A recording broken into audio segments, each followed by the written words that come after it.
ஆரம்பத்தில் இந்த இயந்திரங்கள்லாம் கண்டுபிடிக்கும்போது இந்த கண்டுபிடிப்புகள் மனித உயிர்களுக்கு ஆச்சரியங்களை கொடுத்தது. அப்போ வந்து என்ன ஆகுதுன்னா, மனுஷங்களை விட மனுஷங்களுக்கு வந்து எது ஆச்சரியமாக தெரிஞ்சிச்சுன்னா இந்த இயந்திரங்கள் தான் ஆச்சரியமாக தெரிஞ்சுது. இந்த கண்டுபிடிப்புகள் அது ஒரு சைக்கிளாக இருக்கலாம், அல்லது வந்து ஒரு மோட்டார் பைக்காக இருக்கலாம், பேருந்தாக இருக்கலாம், ரயிலாக இருக்கலாம், மின்விசிறியாக இருக்கலாம், டிவியாக இருக்கலாம், மொபைல் ஃபோனாக இருக்கலாம், கணினியாக இருக்கலாம், லேப்டாப்பாக இருக்கலாம், இந்த மாதிரி பல்பாக இருக்கலாம். இதெல்லாம் வந்து மனித உயிர்களுக்கு ஆச்சரியமாக தெரிந்தது. இதனோடு ஒப்பிடும்போது மனித உயிர்கள் வந்து ஆச்சரியத்தை இழந்து விட்டார்கள். மனித உயிர்களின் பார்வையில் மனிதர்கள் வந்து ஆச்சரியம் குறைந்து போனார்கள். ஆனால் இதெல்லாம் கண்டுபிடிச்சது மனுஷங்க தான். மனுஷங்க கண்டுபிடிச்சதே மனுஷங்களுக்கு மதிப்பு இல்லாமல் போக காரணமாக இதெல்லாம் மனுஷங்க கண்டுபிடிச்சது தான். ஆனால் அவங்க கண்டுபிடிச்ச கண்டுபிடிப்பே மனுஷங்களுக்கு மதிப்பு இல்லாமல் போவதற்கு காரணமாக மாறியது. மனுஷங்களோட பார்வையில் மனுஷங்க மதிப்பு இல்லாமல் போயிட்டாங்க. ஆனால் மனுஷங்க கண்டுபிடிச்ச கண்டுபிடிப்புகள் இருக்குல்ல, அதெல்லாம் மதிப்பு வாய்ந்ததாக மாறிவிட்டது. அப்படி இருக்கும்போது இப்போ வந்து இந்த மனுஷங்க கண்டுபிடிச்ச இந்த இயந்திரங்கள் வந்து வெறுப்பை ஏற்படுகிறதோ, இயந்திரங்கள் மீது மக்களுக்கு வெறுப்பு ஏற்படுகிறது. அந்த ஒரு காலகட்டம் இனிமேல் வரும். அது எப்போ வெறுப்பு ஏற்படும் அப்படின்னா, இயந்திரங்கள் மீது மனுஷங்க கண்டுபிடிச்ச இந்த இயந்திரங்கள் மீது மனுஷங்களுக்கு எப்போ வந்து வெறுப்பு ஏற்படும்னா, இந்த இயந்திரங்களை வந்து அது வந்து இயக்க தெரியவில்லை அப்படின்னா அந்த இயந்திரங்கள் மீதே வெறுப்பு ஏற்படும். நம்மளால் அதை வந்து பயன்படுத்த முடியல. இப்போ நம்மளால் ஒரு 2 வீலர் ஓட்ட முடியலன்னா 2 வீலர் நமக்கு வெறுப்பாக தான் இருக்கும். அது மாதிரி வந்து நம்மளால் வந்து ஒரு மொபைல் ஃபோனை ஒழுங்காக பயன்படுத்த அல்லது ஒரு கணினியை இயக்க தெரியவில்லை என்றால் இயக்குகிற ஆர்வமே நமக்கு இல்லை. ஆர்வம் இருக்குது ஆனால் இயக்க தெரியல அப்படின்னா கற்றுக்கலாம். ஆனால் வந்து நமக்கு இயக்குகிற ஆர்வம் இல்லைன்னு வச்சுக்கோங்களேன், அப்போ அதன் மீது நமக்கு வெறுப்பு வந்துருச்சுன்னு அர்த்தம். வெறுப்பு வரும்போது இயந்திரங்கள் மீது நமக்கு ஆர்வம் குறைந்து விடும். இனிமேல் பிறக்கிற தலைமுறையினர் இருக்காங்களா, 2024க்கு அப்புறம் பிறக்கிற குழந்தைகள், 23க்கு அப்புறம் பிறக்கிற குழந்தைகள் வந்து அவங்களுக்கு இந்த இயந்திரங்கள் மீது வெறுப்பு தான் வரும். ஏன்னா அவங்க இதை கற்றுக்கொள்வதற்கு ஆர்வம் காட்ட மாட்டார்கள். ஒரு 2023க்கு அப்புறம் பிறக்கிற குழந்தைகளுக்கு எது வியப்பாக இருக்கும்னாக்கா, விளையாடுறது, காதலிப்பது, நட்பு, உறவுமுறை, அம்மா அப்பா இவங்க இந்த பாசம், அன்பு, குடும்பம், இதெல்லாம் அவர்களுக்கு வியப்பாக தெரியும். இந்த இயந்திரங்கள் அவர்களுக்கு வியப்பாகவே தெரியாது. இந்த கணினி அல்லது புத்தகங்கள், இப்போ புத்தகங்கள்லாம் நம்ம வாழ்ந்த காலங்களில் ஒரு 30 வருஷத்துக்கு முன்னாடி புத்தகங்களோட வாசம், அந்த புது புத்தகம் அதெல்லாம் ரொம்ப ரொம்ப நமக்கு பிடிச்சிருந்தது. அதனால் அது ரொம்ப பாதுகாத்து வச்சுருந்தோம். பாதுகாத்து 1 வருஷம் படித்து முடித்து அதை பாதுகாப்பாக அடுத்த நமக்கு பின் வருகிற அந்த வகுப்பில் படிக்கிற மாணவர்களுக்கு நம்ம பழைய புத்தகங்கிற பேரில் நம்ம அவங்களுக்கு கொடுத்துருக்குறோம். கைடு அதெல்லாம் வந்து அந்த அளவுக்கு நம்ம புத்தகங்களை நாம் நேசித்தோம். ஆனால் வந்து இன்றைக்குள்ள தலைமுறையினருக்கு, இளம் தலைமுறையினருக்கு புத்தகங்கள் அவங்களுக்கு பிடிக்கல. புத்தகங்களை வந்து நாம் பார்த்த மாதிரி அவங்க பார்க்கல. புத்தகங்களோட மதிப்பு அவங்களுக்கு தெரியல. இப்படி தான் வந்து புத்தகங்கள் மதிப்பு இழந்து போகும். புத்தகங்கிறது ஒரு இயந்திரங்களால் உருவாக்கப்பட்ட ஒரு உற்பத்தி பொருள், அவ்வளோதான். அது வந்து எப்போவுமே புத்தகங்கள் அதற்குரிய மதிப்போடு இருக்கும் என்று சொல்ல முடியாது, சொல்லவும் கூடாது. அப்படி இருக்கவும் இருக்காது. எப்படின்னா, இப்போ வந்து டிவியெல்லாம் எப்படி மாறிப்போச்சு, முதல்ல இருந்த டிவி வேறு இப்போ வந்து ஸ்மார்ட் டிவியாக மாறிப்போச்சு. அதுமாதிரி முதல்ல இருந்த பட்டன் மொபைல் இப்போ வந்து ஸ்மார்ட் ஃபோனாக மாறிப்போச்சு. பழைய பட்டன் மொபைல் இப்போ மதிப்பிழந்து போயிட்டுருக்குல்ல, அதே மாதிரி தான் இப்போ ஸ்மார்ட் ஃபோனு. நாளை காலத்தில் என்ன நடக்க போகுதுன்னு, அப்போது இந்த ஸ்மார்ட் ஃபோனோ ஸ்மார்ட் டிவியோ இதோட மதிப்பு குறைஞ்சி போயிடும். இப்படி வந்து புத்தகங்களும் இப்படி தான். அது கடந்த காலத்தில் மதிப்பு வாய்ந்ததாக இருந்தது, அது எப்போதுமே மதிப்பு வாய்ந்ததாக இருக்கும். அதுக்கு புத்தகத்துக்கு முன்னாடி ஓலைச்சுவடி மதிப்பு வாய்ந்ததாக இருந்திருக்கும். இப்போ ஓலைச்சுவடியை நம்ம வந்து அது ஒரு பழைய காலத்தில் உள்ள ஒரு பொருள் மாதிரி பார்ப்போம், அவ்வளோதான். ஒரு பயன்படுத்துகிற ஒரு பொருளாக பார்க்க மாட்டோம். அப்புறம் வந்து இப்போ பார்த்திங்கன்னா புத்தகம், அதன் பிறகு புத்தகம் வந்துச்சு, அதன் பிறகு கணினி வந்துச்சு. இப்போ கணினி தான் வந்து ரொம்ப மக்களுக்கு ஆச்சரியம் ஊட்டுகிற ஒரு இதுவாக இருந்துகிட்ருக்கு. இப்படி தான் வந்து கணினியும் மதிப்பிழந்து போய்விடும். எதிர்காலத்தில் வந்து 2023க்கு அப்புறம் பிறக்கிற குழந்தைகள் வந்து அவர்களுக்கு இந்த இயந்திரங்களே அவர்களுக்கு பிடிக்காது. அந்த குழந்தைகள் 2023 பிறக்கிற குழந்தைகள், 24 பிறக்கிற குழந்தைகளுக்கு பிற்காலங்களில் இந்த 2 வீலரோ அல்லது பேருந்து அல்லது வந்து தாஜ்மஹால் அல்லது அமெரிக்கா போகிறது, இந்த மாதிரி மருத்துவர் ஆகணும், இன்ஜினியர் ஆகணும், இந்த மாதிரி ஆசைகளே அவங்களுக்கு இருக்காது. இயந்திரங்கள் மீதே அவர்களுக்கு ஆசை இருக்காது, ஆர்வம் இருக்காது.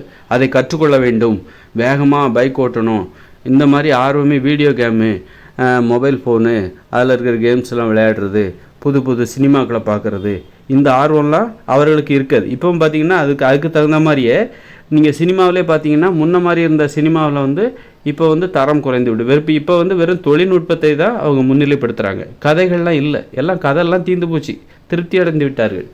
போதுங்கிற அளவுக்கு இதுக்கு மேலே ஒன்றும் இல்லை கதைகளில் அப்படிங்கிற அளவுக்கு சினிமா துறையில் நிறைய கதைகள் வந்து வச்சு நல்ல படங்கள்லாம் வந்து முடிஞ்சு போச்சு. இனிமேல் என்ன அந்த மக்களுக்கு வந்து சினிமா மூலம் அவர்களுக்கு வியப்பை ஏற்படுத்த முடியும் அப்படின்னா, தொழில்நுட்பத்தை வச்சு கிராஃபிக்ஸை வச்சு எதையாவது வியப்பை ஏற்படுத்தி அதற்கு தகுந்த மாதிரி ஸ்மார்ட் டிவியும் வந்துருச்சு. ஸ்மார்ட் டிவி, 3D டிவி, அது இந்த மாதிரி தொழில்நுட்பத்தை தான் இனிமேல் காட்டுவாங்க. அதுவும் ஒரு காலகட்டத்தில் வியப்பு இழந்து போய்விடும். எப்படி நமக்கு வந்து சினிமா அது மாதிரி இசை பாருங்கள், இதையோடு முடிஞ்சு போச்சு. சினிமா இசை என்பது அவ்வளோதான். அது வந்து இனிமேல் வந்து அந்த கடந்த கால இசையை போன்று உலகம் முழுக்க கடந்த கால இசைகள் இருக்குல்ல, அதெல்லாம் ரொம்ப சினிமாவில் வந்து ரொம்ப வியப்பாக இருந்தது. அது இனிமேல் எதிர்காலங்களில் வந்து அந்த மாதிரி வியப்பை நம்ம எதிர்பார்க்கவே முடியாது. அவ்வளோதான், முடிஞ்சு போச்சு அதோட காலகட்டம். இனிமேல் வந்து இந்த தொழில்நுட்பத்தை வச்சு ஏதாவது வித்தியாசமான இசைகள் ஏதாவது புதுமையாக எதாவது போட்டு எதை போட்டாலும் ட்ரெண்ட் ஆகும், அப்புறம் கொஞ்சம் நல்லா காணாமல் போயிடும். அவ்வளோதான், அந்த மாதிரி தான் இருக்குது. இப்படி தான் வந்து அப்போது இனிமேல் பிறக்கிற குழந்தைகள் இப்போவே எப்படி இருக்குன்னா, இனிமேல் பிறக்கிற குழந்தைகளுக்கு எப்படி இருக்கும் அப்படின்னா, சினிமாவே பிடிக்காது. ஏன்னா சினிமா அவ்வளோதான் உச்சக்கட்டத்தை எட்டிருச்சு. சினிமா வந்து எப்படி நம்ம போரிடுவதில் உச்சக்கட்டத்தை தொட்டோம்ல, அதுக்கப்புறம் நம்ம போரிடுவதில் நமக்கு ஆர்வம் இல்லை. இப்போ எல்லா டெக்னாலஜி எல்லாம் இருக்குது, தொழில்நுட்பம்லாம் எல்லாமே இருக்குது. ஆனால் போரிடுவதில் நமக்கு வந்து ஆர்வம் இல்லை, அச்சமாக இருக்குது. அது மாதிரி தான் வந்து இப்போ எல்லா தொழில்நுட்பமும் உச்சக்கட்டத்தில் இருக்குது. ஆனால் அவ்வளோதான், வெறுப்பு அவ்வளோதான், முடிஞ்சு போச்சு அப்படிங்கிற ஒரு நிலமை. இனிமேல் பிறக்கிற குழந்தைகளுக்கு இந்த இயந்திரங்கள் மீது ஆர்வம் இருக்காது, சினிமா மீது ஆர்வம் இருக்காது.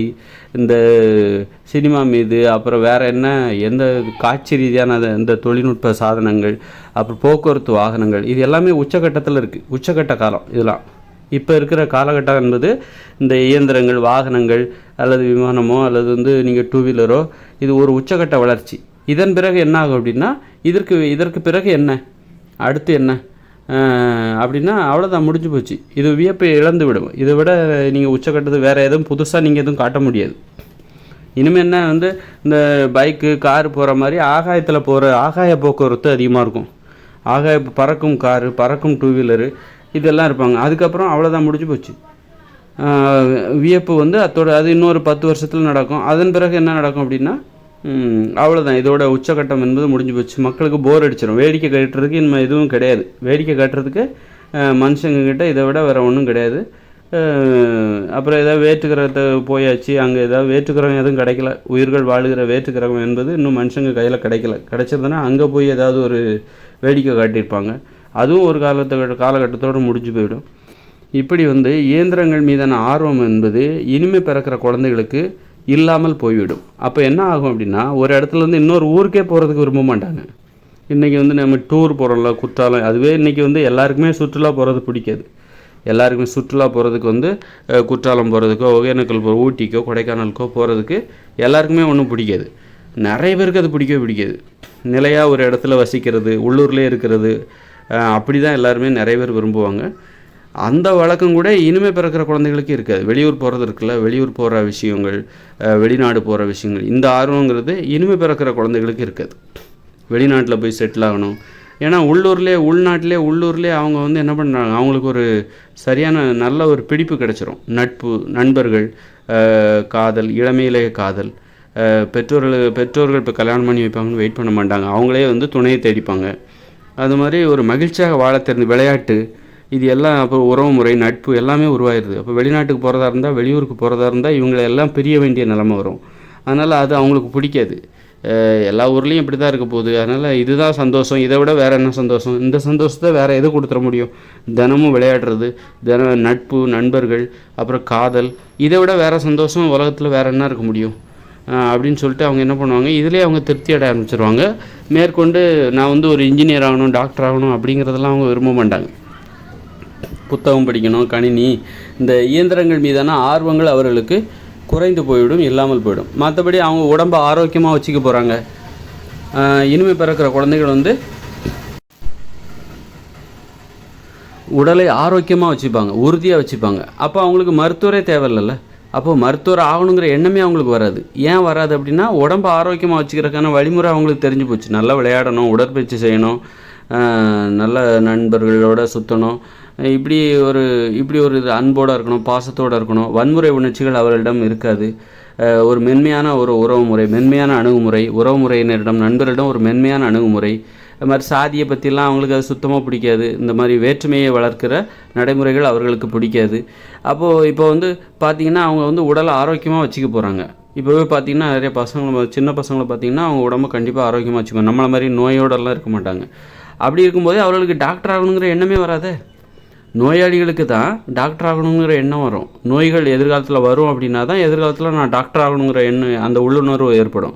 இப்போ அவங்களுக்கு வந்து இனிமே பிறக்கிற குழந்தைகள் வந்து அவங்க தங்களுடைய உடலை வந்து நோய்கள் இல்லாமல் பார்த்து கொள்ள அவர்கள் பழகி கொண்டார்கள் என்றால், அந்த வழியை தெரிந்து கொண்டார்கள் என்றால், அது உலகம் முழுக்க இருக்கிற குழந்தைகள் எல்லாருமே வந்து இனிமேல் பிறக்கிற குழந்தைகளுக்கு வந்து தங்கள் உடலை எப்படி ஆரோக்கியமாகவும் உறுதியாகவும் அழகாகவும் வைத்துக்கொள்வது என்கிற அந்த உண்மையை தெரிஞ்சுக்கிட்டாங்கன்னா, அப்புறம் அவங்களுக்கு ஏன் வந்து டாக்டர் ஆகணுங்கிற எண்ணம் வரப்போகுது?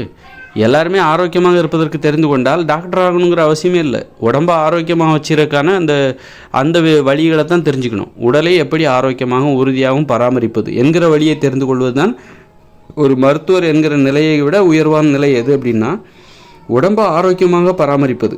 இந்த ஊட்டச்சத்து நிபுணர்லாம் சொல்லுவாங்கள்ல, ஊட்டச்சத்து நிபுணர்கள் அல்லது வந்து பாடி பில்டர் அல்லது இது வந்து மருத்துவரை விட இன்னும் மேலான ஒரு நிலை அப்படின்னு தான் சொல்லணும். நீங்கள் உடம்பை ஆரோக்கியமாக வச்சுக்கிட்டிங்கன்னா உங்களுக்கு மருத்துவர் ஆகணுங்கிற உங்கள் உடம்பை எப்படி ஆரோக்கியமாக வச்சுக்கணும்னு உங்களுக்கு தெரிஞ்சு போச்சுன்னு வச்சுக்கோங்களேன்.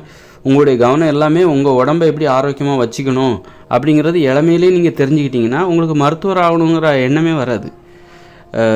அதனால் வந்து இனிமேல் உள்ள தலைமுறையினருக்கு அப்போது வந்து மருத்துவர் ஆகணுங்கிற எண்ணம் வராது. அப்போ மருத்துவத்துறையில் உள்ள கண்டுபிடிப்புகள்லாம் அவர்களுக்கு வியப்பை ஏற்படுத்தாது. அந்த சிடி ஸ்கேனு, அந்த ஸ்கேனு, இந்த ஸ்கேனு, எக்ஸ்ரே இதெல்லாம் அவர்களுக்கு வியப்பை ஏற்படுத்தாது. பெரிய மருத்துவமனை இதெல்லாம் அவங்களுக்கு வியப்பை ஏற்படுத்தாது. அது எனக்கு தேவையில்லை, அது நோயாளிகளுக்கு தான் தேவை அப்படின்னு அவங்க நினைப்பாங்க. இந்த மாதிரி தான் வந்து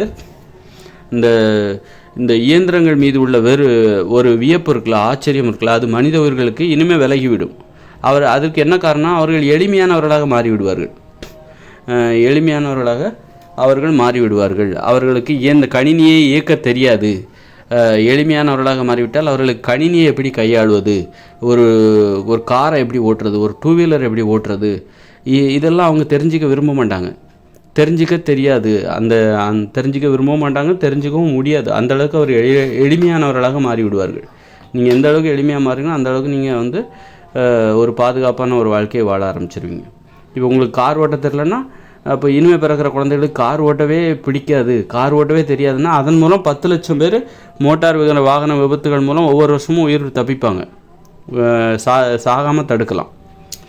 அப்போது அந்த மாதிரி எந்த அளவுக்கு எளிமையாக மாறிட்டு இருக்காங்களோ, இந்த மாதிரி இயந்திரங்கள் மீது ஆர்வம் குறைந்து கொண்டே வருகிறதோ அந்த அளவுக்கு மனித உயிர்கள் பாதுகாப்பான ஒரு வாழ்க்கைக்கு போய்கிட்டே இருப்பாங்க. அதுதான் இனிமேல் நடக்க போகுது. அப்போ என்ன ஆகும் அப்படின்னா, இப்போ வந்து மனுஷங்களுக்கு வந்து இந்த இயந்திரங்கள், டிவி, அப்புறம் வந்து கம்ப்யூட்டர், இது மேலே ஆர்வம் அதிகமாக இருக்குது, வியப்பு அதிகமாக இருக்குது, ஆச்சரியம் அதிகமாக இருக்குது. நெக்ஸ்ட்டு அடுத்த தொழில்நுட்பம் என்ன அப்படிங்கிற எதிர்பார்ப்பு இப்போ இருக்குது. இப்போ இது அப்படி படிப்படியாக அவ்வளோதான், இதுக்கு மேலே என்னையா அப்படி அந்த ஆர்வம் குறையும் போது, மக்கள் எளிமையானவர்களாக மாறும்போது, இப்போ வந்து இனிமேல் பிறகுற குழந்தைகள் வந்து விளையாடுவதில் நட்பு, காதல், இந்த மாதிரி எளிமையான வழிகளில் தங்கள் வாழ்க்கையை எப்படி மகிழ்ச்சியாக மாற்றிக்கொள்வது அப்படிங்கிற அந்த வித்தையை தெரிஞ்சு வச்சுப்பாங்க. அந்த வழியை கண்டுபிடிச்சிருவாங்க. அப்புறம் எதுக்கு அவங்களுக்கு வந்து நான் எதுக்கு கார் ஓட்ட கற்றுக்கணும், நான் எதுக்கு 2 வீலர் ஓட்ட கற்றுக்கணும், நான் எதுக்கு கம்ப்யூட்டரை தெரிஞ்சுக்கணும், நான் எதுக்கு புத்தகம் படிக்கணும் அப்படின்னு. ஏன்னா நான் இப்போவே மகிழ்ச்சியாக தான் இருக்கேன். இதை விட நான் புத்தகம் படிச்சுட்டா இது என்னுடைய மகிழ்ச்சி, இதை விட வேறு என்ன மகிழ்ச்சி இருக்குது? ஏன்னா நான் விளையாடுறேன், தினமும் நான் காதலிக்கிறேன், நட்பு இருக்குது, எனக்கு நண்பர்கள் இருக்காங்க, தோழிகள் இருக்காங்க, உறவினர்கள், அம்மா அப்பா, பாசமுள்ள அம்மா அப்பா இருக்காங்க, குடும்பத்தினர் இருக்காங்க, ரொம்ப ஜாலியாக இருக்கேன். நான் அப்புறம் ஏன் அந்த புத்தகத்தை படிக்கணும் அப்படிங்கிற அந்த புத்தகத்தை நான் ஏன் படிக்கணும்? இந்த கணினி எனக்கு எதுக்கு? கணினியை படித்தால் இதை விட மேலான சந்தோஷத்தை எனக்கு கொடுக்க முடியுமா? அப்படி ஏதாவது இருக்க முடியுமா? இருக்காது அப்படிங்கிறது எனக்கு தெளிவாக தெரியுது. இதை விட மேலான சந்தோஷம் உலகத்தில் வேறு எதுவும் இருக்காது. நல்லா ஓடுறேன், ஆடுறேன், விளையாடுறேன், உடல் உறுதியாக இருக்குது, உடல் ஆரோக்கியமாக இருக்குது. நிறைய பேருக்கு அப்படி தான் இருக்குது, உடல் ஆரோக்கியமாக இருக்குது அப்படின்னு அவங்க யோசிப்பாங்க. எல்லாம் அப்போ எதிர்காலத்தில் யாரும் நோயாளிகள் இருக்க மாட்டாங்க. அப்படின்னா நீங்கள் எதுக்கு மருத்துவர் ஆகணும்? எதிர்காலத்தில் இவன் பிறக்கிற குழந்தைகள் என்ன நினைப்பாங்கனாக்கா, அவங்க இளமை காலங்களில் வந்து பெரும்பாலானவர்கள் தங்கள் உடலை போட்டி வரும், காதலிப்பதற்கான போட்டி, நட்பு, உறவுமுறை நல்ல பலமாக இருக்கும். காதலிப்பதற்கான போட்டி வரும்போது ஒவ்வொருத்தரும் தங்கள் உடலை அழகாக மாற்றிக்கொள்வதற்காக ஒரு போட்டி நடக்கும். இல்லைன்னா தோற்றுருவாங்க. அந்த பயத்தில் அவங்க என்ன பண்ணுவாங்கனாக்கா உடலை அழகாக வைத்து கொள்வார்கள். அப்போ காதலிப்பதற்கான போட்டி ஏற்படும். அந்த போட்டியானது உடலை மேலும் அழகாகவும் ஆரோக்கியமாகவும் அது மாற்றும். அப்படி இருக்கும்போது அது இனிமேல் வர காலங்களில் உலகம் முழுக்கவே அந்த ட்ரெண்ட் இருக்கும். இளைய தலைமுறையினரிடம் இந்த இளமையிலே ஒரு 20 வயசுலேயே 18 வயசுலேயே அவர்களெல்லாம் கட்டுப்படுத்தவே முடியாது. காதலிப்பதில் தீவிரமாகிடுவாங்க.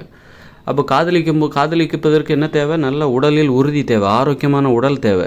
அப்போ தான் நீங்கள் ஒரு நல்ல அழகு தேவை, உடம்பில் அழகு தேவை. எல்லாருக்கும் அந்த உடல் அழகை பராமரிப்பது, உடலை ஆரோக்கியமாக வைத்துக்கொள்வது, உடலை உறுதியாக வைத்துக்கொள்வதில் எல்லாருமே எல்லாருடைய உடலும் அப்படி தான் இருக்கும்.